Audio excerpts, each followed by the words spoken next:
contributor to society, and that is the end result of what we see with these families, and it's just truly awesome to see that. I think for a lot of people, they feel that people who go through these crises and situations, that many of them are poor, and a lot of them are poor and don't have a lot in terms of economic resources, or dollars, money in the bank and the like. But they really feel sometimes that they're that way because they want to be that way, which many times when we work with them, that is not the case. These are people who really want to be contributing members of society. These are people who want to make a way and do things and have their children get a life better than what they have known. But for whatever reason, they run into roadblocks, sometimes self-inflicted roadblocks. Exactly. And so there are some things that have to happen then before they are reunified with their children. And it's just so great to see how in the community everyone comes together, not just because they're required, but because of the calling on their lives and because of the passion that they have in the jobs that they do, to come together and work together to really just make things so much better for these children and for these families. So I think it's just phenomenal. So, Joe, what does it take then in terms of a volunteer? If a person wants to volunteer, what is it that they have to do? And we know that there are certain kinds of, checks and balances that go into place so that we make sure that those who are working with these kids are not problem people themselves. That's key, and that's important too. For all of these volunteers that we have, they have all been checked out, and they have all gone through whatever it is that they need to do in order to be able to do that. But what if someone's listening and they would really like to volunteer? Because we've all talked to some people too about the program, and they always start wondering, I don't know if I can do that, I don't know if that's safe, I don't know, if I have the time, I just don't know. So what are some of those things, answers to some of those issues or concerns that they might have? Well, the first two basic things that you need to be a volunteer is you have to be 21 years or older, and you have to have a love for children. That's about the main basis for being a volunteer. There are level 2 background checks, which we have to do to protect the children, 30-hour training, which can be online or classroom, whichever, reference checks, and that's about it. The love for children is basically time. That's not a problem. If you work, that's why we have case coordinators.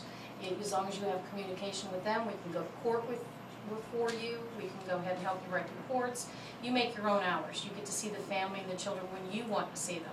The only thing we require is that you try to get to court as much as possible, but we always give you a heads up on how long it's going to be and when the hearing's going to be. So anybody that just loves children and wants to help, we'll work with them.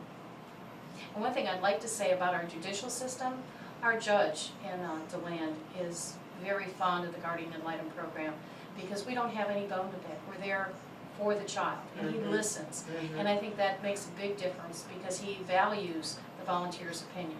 They're seeing it through totally different eyes. And that's just the child. And I've seen all the judges that I've been through over the last 23 years. Yes, the one over here is the same way. And those that have been and are no longer, they were really great in my opinion too. And what people need to know is in volunteering in this position, that your opinion is respected. Absolutely. Yes. Absolutely, because you're speaking for that child. It has, you don't really, if you're making a recommendation for a child to have something that they need, you're not worried about if somebody has it in the budget or not.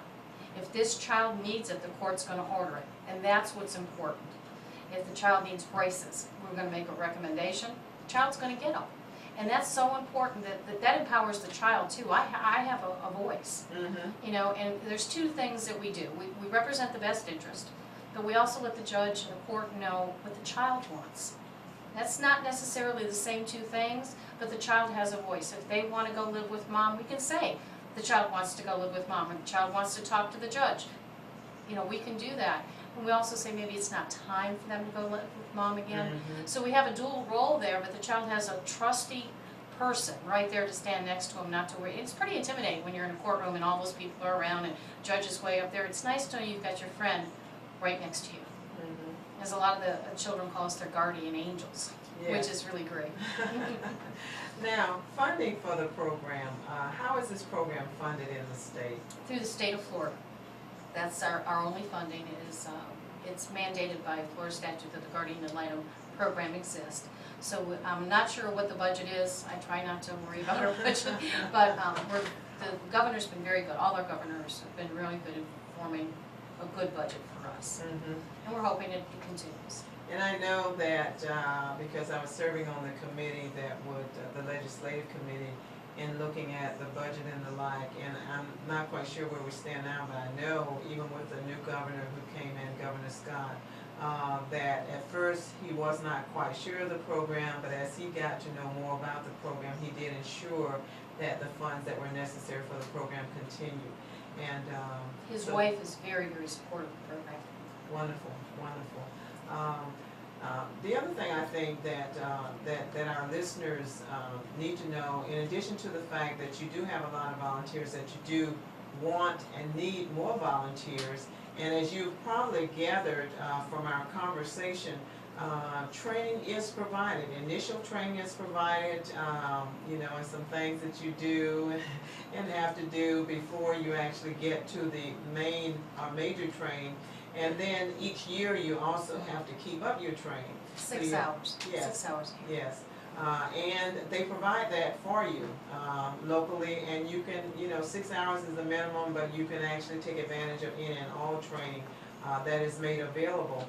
And the other key thing though is that sometimes, and you know, this is not to scare anybody, but sometimes because of the kind of relationship it is, sometimes these cases do go on for at least for a year or 2 years or whatever, until they come to resolution, actually, you know, until the needs of the child are set in such a way, even though there are some required timelines that are met along the way in terms of dealing with the court and time frames and as regards the legislation in terms of when certain things have to be put in place and done in regard to the child or the family, because we do you know, abide by and look after the rights of everyone. Everyone's rights are protected, but particularly the rights of the children. And so during that time, because each of the cases that I was involved in, I was involved with them for at least a year. And one ended up with the reunification of the family. And that was the one that I said I'd run into them recently, and it was just such a joy. I mean, just beautiful, beautiful children, just wonderful kids. And the other, of course, did end up with the termination of parental rights, and the young child, the baby, was adopted, and that was a beautiful, beautiful story as well. So. In both of those cases that I was involved in, and so we're talking really a total of, in all, it was a good 3 years plus of involvement with just those 2 cases. It's something that does go on for a while, but what is so interesting is to, as you were saying, you've got to love children, and as you watch the progress of that along the way, and you watch the progress of the children, and you talk to the school, the teachers and therapists at the school system, which you have a right to do, or if there are some laws, you know, that have been broken, some crimes involved, you actually even have the opportunity of talking with law enforcement. But everyone that you need to talk to, you're able to talk to, you're able to get that information. All of this information is handled confidentially. So the person really has a great, not only opportunity, but they have a great, a vast amount of knowledge that goes into that recommendation that is ultimately made to the judge. And it's not one that's made in a vacuum either, because of all of the others that are involved in it. I really appreciated the work that I did in working with the Community partnership for children, in working with the Department of Children and Families, in working with some of the ACT, because some, you know, had to go to Stuart Marchman, Ag Corporation, you know, and some of the other programs. There were several other programs that are there that provide the parental training that these individuals needed as well. Because one of the things I always say is that's one of the most responsible jobs, being a parent, but nobody comes in, you know, self-taught or whatever. I mean, they kind of learn along the way, and right now we have parents who are really children raising children. So the grandparents now are so young and they don't know that much to be able to pass on to their children, and then their children don't know anything to pass on to the others. So there is a great void of knowledge that's lacking there, and as a result, some of that is able to be met, so that not only those parents learn something, but they're able to pass it on to their children, who are able to indeed pass it on to future generations. What is it, how many volunteers do we have now? For DeLand right now, we have 32 active. We have Okay. over 400 cases in the DeLand area, and we're only covering 140 of those right now. So as you can see, there's a tremendous need, and I just wanted to reflect just for a moment. Sometimes it might seem to some of your listeners right now that, gee, that sounds so overwhelming to me. I couldn't do that. And I think it's important to know that the training will ready you for that. And the DeLand office has three staff people altogether, but two, Joe and her cohort, Melissa. And anytime you have any questions, or you need anything, or you don't know where to go, or where is that resource, all you have to do is pick up the phone or go to your computer and email, because they will certainly help you in a minute's notice. That's what they do. They're my support. Joe is my support that way. When I need anything like, where do I need to go get this, or how do I get into the Social Security office to talk to them about a benefit. And she's my touch person. So you're not left out there just wandering around.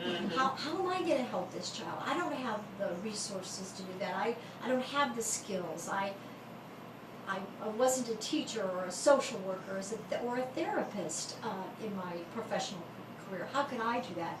But you are well prepared, and I have someone to hold my hand along the way. So in speaking of volunteers, I don't want to frighten anyone away, because everyone can do this job. All they have to do is want to make a change in a child's life, in a family's life. So Speaking of families, they're volunteers and they're part of our team, but really all our volunteers are our family. We do this as a family unit to get things done. And permanency is a big thing for children. They need that permanency. So as you said, they can go a year, 2 years. Usually about 9 months, we're going to sit down with everybody and say, where is this child going? What do we need to do to make permanency happen?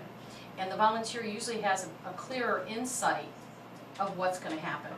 So that's really neat to see how everybody sits down and works these things out together as a team/family. So we have 400 and some cases, and we have 30 some volunteers, and The math's not good. so we need many more, and we're certainly willing, Joe and the folks she works with, to get those volunteers trained so that we can get them out there and connect them with the need. And they can actually say to you, well, I don't want to work with babies, I'd Right. rather work with a teenager, I'd rather work with this age group. And, you know, they can actually, you guys share with them what cases you have available, and they get to actually have a say as to what case they would like to work with. Oh, absolutely. Yes. We want them to be comfortable with the child that they're working with. We have some people that just want babies, and other just want teenagers, and we can work with that. We have enough children to go ahead and please everybody's needs. I know my strong suit is not someone over the age of 13. I don't find that I would be very successful that way. So the other day when I was in the office, I took the case home and read it, and realized that I would not be the best match for that person, and this child has been abandoned several times in her life. Mhm. So I took the case back and said, I'm not the best match for this